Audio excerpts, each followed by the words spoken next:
Hi అండి, welcome back to our channel బండీస్ kitchen. ముందుగా మీ అందరికీ విశ్వాసనామ సంవత్సర శుభాకాంక్షలు అండి. ఇది మన తెలుగు వారందరికీ కొత్త సంవత్సర పండుగ కదండి. సో ఈ రోజు నుంచి మీ అందరికీ మీరు అనుకున్నవన్నీ జరగాలని, ఆయురారోగ్యాలతో వర్ధిల్లాలని మనస్ఫూర్తిగా కోరుకుంటున్నాను. ఈ కొత్త సంవత్సరానికి నేను ఒక మంచి స్వీట్తో ప్రారంభించబోతున్నానండి. అదే నేతి బొబ్బట్లు. వీటిని పూర్ణం బొబ్బట్లు అని కూడా అంటారు. సో మరి చాలా సింపుల్గా ప్రిపేర్ చేసుకునే ఈ నేతి బొబ్బట్లని ఎలా ప్రిపేర్ చేసుకోవాలో చూసేద్దామా. ఇప్పుడు లోపల స్టఫింగ్ కోసం ఒక కప్ పచ్చిశనగపప్పు తీసుకొని ఇది ఒక గంట అలా నానబెట్టేసుకుంటే పప్పు అనేది త్వరగా ఉడికిపోతుంది, ప్రాసెస్ అనేది ఈజీ అవుతుంది. దీన్ని ఇలా పక్కన పెట్టేసుకొని ఇప్పుడు ఇంకొక బౌల్ తీసుకొని దాంట్లోకి 2 కప్పుల గోధుమ పిండి తీసుకుంటున్నానండి. ఈ బ్యాటర్ కోసం మనం మైదా పిండి కూడా వాడుకోవచ్చు, కానీ గోధుమ పిండి అయితే హెల్త్కి మంచిది కాబట్టి గోధుమ పిండి తీసుకున్నాను. రెండులోకి సరిపడా సాల్ట్ కూడా యాడ్ చేసుకున్న తర్వాత ఒకసారి ఇలా మొత్తం అంతా కలిపేసుకున్న తర్వాత ఇందులోకి ఒక 3 స్పూన్ల ఆయిల్ యాడ్ చేస్తున్నానండి. ఈ ఆయిల్ యాడ్ చేయడం వల్ల చపాతీ అనేది చాలా సాఫ్ట్గా వస్తుంది. సో అందుకే ఆయిల్ యాడ్ చేశాను.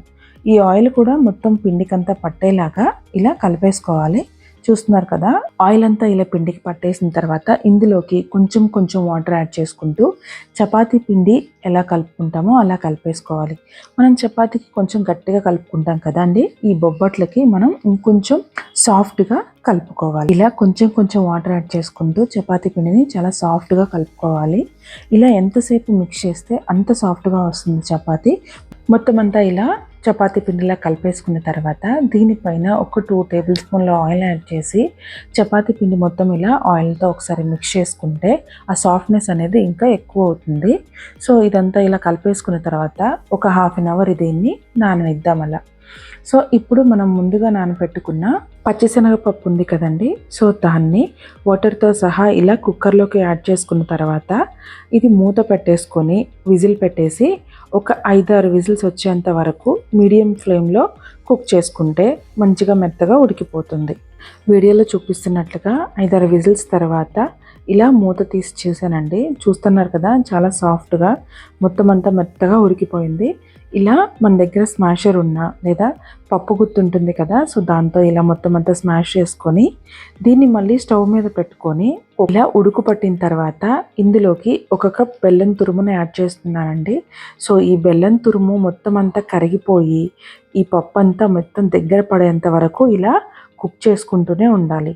సో ఇది హాఫ్ కుక్ అయిన తర్వాత ఇందులోకి 1 స్పూన్ ఇలాచీ పౌడర్ యాడ్ చేస్తే ఆ ఫ్లేవర్ అనేది చాలా బాగుంటుంది. సో చూస్తున్నారు కదా, ఇలా మొత్తం అంతా దగ్గర పడిన దాకా కుక్ చేసుకొని అలా చల్లారనివ్వాలి. సో ఇది చల్లారిన తర్వాత చూస్తున్నారు కదా, ఇలా మొత్తం చల్లారిపోయిన తర్వాత వేరొక బౌల్లోకి తీసుకొని ఇప్పుడు ఈ పిండిని మనకి ఎంత సైజ్ కావాలనుకుంటున్నామో అంత సైజ్ బాల్లా చేసుకొని ముందుగా ప్రిపేర్ చేసుకొని పక్కన పెట్టేసుకుంటే మనకి ప్రాసెస్ అనేది ఈజీ అవుతుంది. మనకి ఎన్ని బొబ్బట్లు చేసుకోవాలి అనుకుంటున్నామో అన్నీ ఇలా ప్రిపేర్ చేసుకొని పక్కన పెట్టేసుకోవాలి. సో ఇప్పుడు ఇవన్నీ పక్కన పెట్టేసుకున్న తర్వాత ముందుగా మనం చపాతీ పిండిని రెడీ చేసుకున్నాం కదా, దాన్ని కూడా మనం ఎంత సైజ్ కావాలనుకుంటున్నామో అంత సైజ్ పిండి తీసుకొని రౌండ్గా చేసుకొని పక్కన పెట్టేసుకుంటే త్వరగా అయిపోతుంది. సో వీటిని కూడా ఇలా మొత్తం ప్రిపేర్ చేసుకున్న తర్వాత ఇప్పుడు బటర్ పేపర్ని ఈ సైజులో 2 పేపర్స్లా కట్ చేసుకోవాలి. బటర్ పేపర్ అవైలబుల్గా లేకపోతే మనకి వేరే కవర్లైనా యూజ్ చేసుకోవచ్చండి.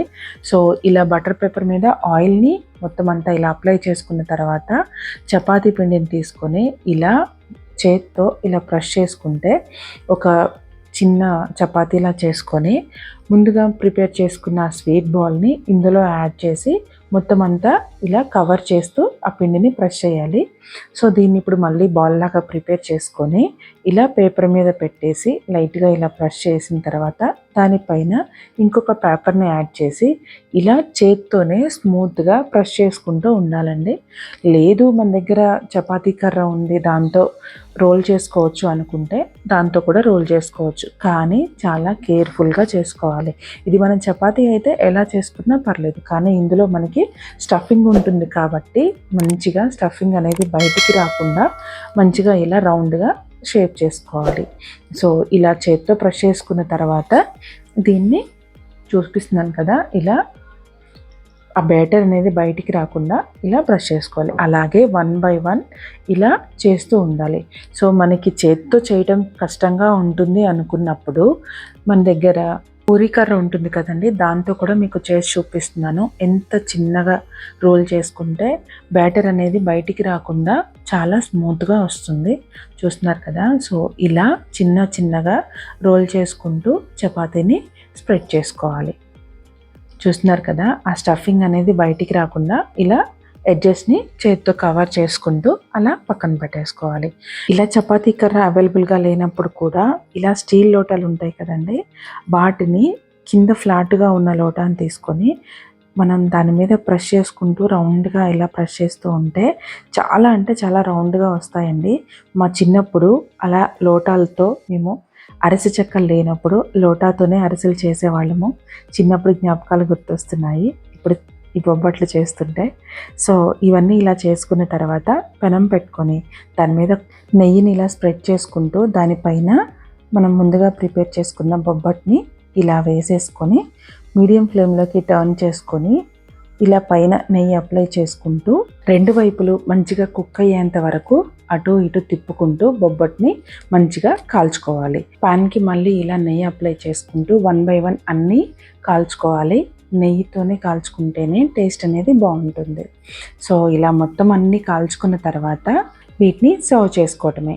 చూస్తున్నారు కదా, నేతి బొబ్బట్లు ఎంతో ఈజీగా చాలా టేస్టీగా ఎలా ప్రిపేర్ చేసుకోవాలో చూసారు కదా. సో వీటిని మీరు కూడా ట్రై చేయండి. ఎలా వచ్చినాయో నాకు కామెంట్ చేయండి. అలాగే ఈ వీడియో కనుక మీకు నచ్చినట్లయితే లైక్ చేయండి, మీ ఫ్రెండ్స్ అండ్ ఫ్యామిలీకి షేర్ చేయండి. అలాగే మరిన్ని వీడియోస్ కోసం నా ఛానల్ని సబ్స్క్రైబ్ చేసుకోవడం మాత్రం మర్చిపోవద్దు. అలాగే మరొక్కసారి మీ అందరికీ విశ్వసనామ సంవత్సర శుభాకాంక్షలు అండి. Thank you for watching.